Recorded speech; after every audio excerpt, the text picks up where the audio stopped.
حالانکہ میں نے اصول پہلے بتا دیا، چیریٹی بگنز ایٹ ہوم. جیسے حضور فرماتے تھے انا اول المسلمین، دیکھو میں تمہیں اسلام کی دعوت دے رہا ہوں، سب سے پہلا مسلمان میں خود ہوں.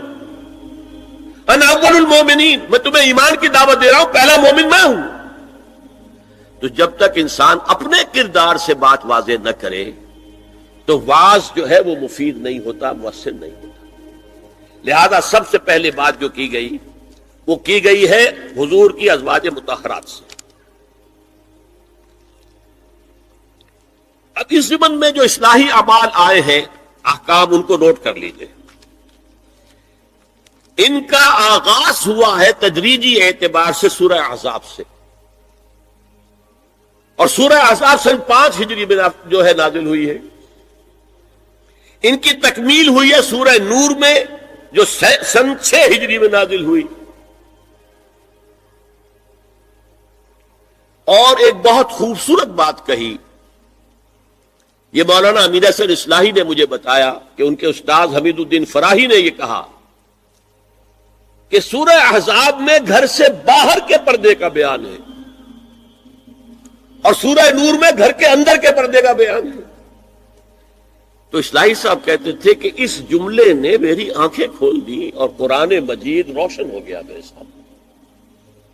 ورنہ اگر یہ بات سامنے نہ ہو تو آدمی اٹکتا ہے، جگہ جگہ پر اشکالات پیدا ہوتے ہیں. دیکھیں سورہ احزاب میں کیا کیا گیا. نمبر 1،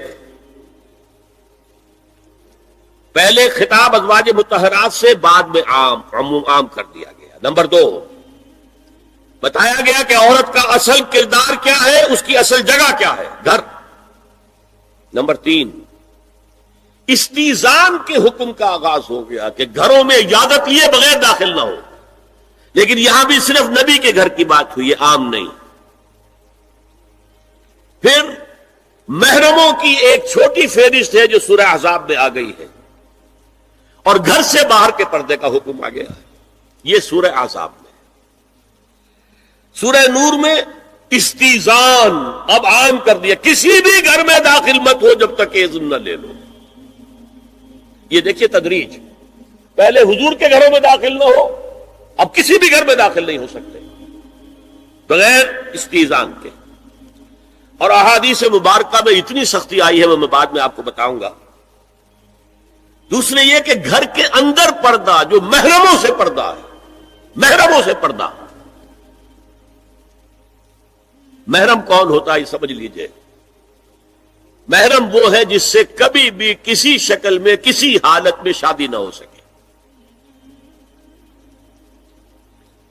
اب ایک آدمی جو ہے اس کے گھر میں فرض کیجئے کہ ایک بہن ہے، تو اس بہن کی دوسری بہن سے وہ شادی نہیں کر سکتا. اگر وہ بیوی مر گئی تو کر سکتا ہے کہ نہیں؟ اس لیے وہ محرم نہیں ہے، نا محرم. سالی نا محرم ہے. آپ کا بھائی ہے، اس کی بیوی ہے، بھابھی ہے آپ کی، آپ دیور ہیں، بھابھی سے شادی تو نہیں کر سکتے. لیکن اگر بھائی کا انتقال ہو جائے تو آپ شادی کر سکتے ہیں.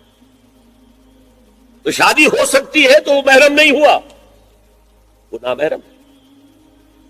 محرم صرف وہی ہے جس سے کبھی کسی حال میں شادی کا امکان نہ ہو. اس کی ابتدائی فہرست جو ہے سورہ احزاب میں ہے، تفصیلی فہرست جو ہے وہ سورہ نور میں ہے. اب دیکھیے گھر کے اندر بیٹھنے سے متعلق کیا بات کہی گئی. بزار اور ترمذی میں حضرت عبداللہ ابن مسعود سے نبی ایک وسلم کا یہ ارشاد نقل ہوا ہے، ان المرأۃ عورۃ، عورت چھپا کر رکھنے کی چیز ہے.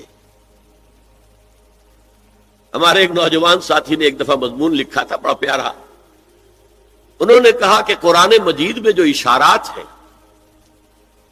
حور مقصورات فی الخیام، وہ حوریں جو ہوں گی وہ خیموں کے اندر ہوں گی، وہیں رہیں گی. قصر کہتے روک دینے کو، باہر نہیں نکلتی. وہ مقصورات فی الخیام، حوروں کا کانہن لؤلؤ مکنون، ایسے ہوں گے کہ جیسے کہ موتی جسے چھپا کر رکھا جائے. عورت چھپا کر رکھنے کی شے ہے. المرأۃ کلھا عورۃ، عورت کہتے ہیں اس کو ہے جسے چھپا کر رکھا جائے. ان المرأۃ عورۃ فاذا خرجت، جب وہ گھر سے نکلتی ہے استشرفھا شیطان، اب شیطان جو ہے اس کو طاق میں رکھتا ہے. واقرب ما تکون بروحۃ ربھا وہی فی قعر بیتھا، وہ اپنے رب کی رحمت سے قریب ترین ہوتی ہے جبکہ اپنے گھر کے بھی کسی اندرونی حصے میں. صحن میں ہوگی تو شاید ادھر ادھر کے کوٹھوں سے نظر پڑ جائے. اسی لیے فرمایا مردوں کے لیے مسجد میں نماز افضل 28 گنا، اور عورت کے لیے گھر کی نماز مسجد سے افضل، گھر کے صحن کی مسجد سے افضل، دالان کی صحن سے افضل، کمرے میں اس سے افضل، اور کمرے کی کوئی بغلی کوٹھڑی ہے تو اس میں سب سے افضل. یہ احادیث نبی اکرم صلی اللہ علیہ وسلم. مزاج ہے نا، اس سے بن رہا ہے، ایک معاشرت وجود میں آ رہی ہے. یہ ساری چیزیں کیوں آ رہی ہیں؟ اور سنیے، عبداللہ ابن احمد ابن حنبل نے زوائد الزہد میں اور ابن ابی شیبہ نے، ابن سعد نے اپنی کتابوں میں مسروق کی روایت نقل کی ہے کہ حضرت عائشہ جب تلاوت قرآن کرتے ہوئے اس آیت پر پہنچتی تھی وَقَرْنَ فِي بُيُوتِكُنَّ، تو بے اختیار رو پڑتی تھی. قرآن کہتا ہے اپنے گھروں میں رہو. حضرت عائشہ نے شہادت عثمان کے بعد باہر نکل کر لشکر کی قیادت کی. پھر ساری عمر افسوس رہا کہ میں نے غلط کہا.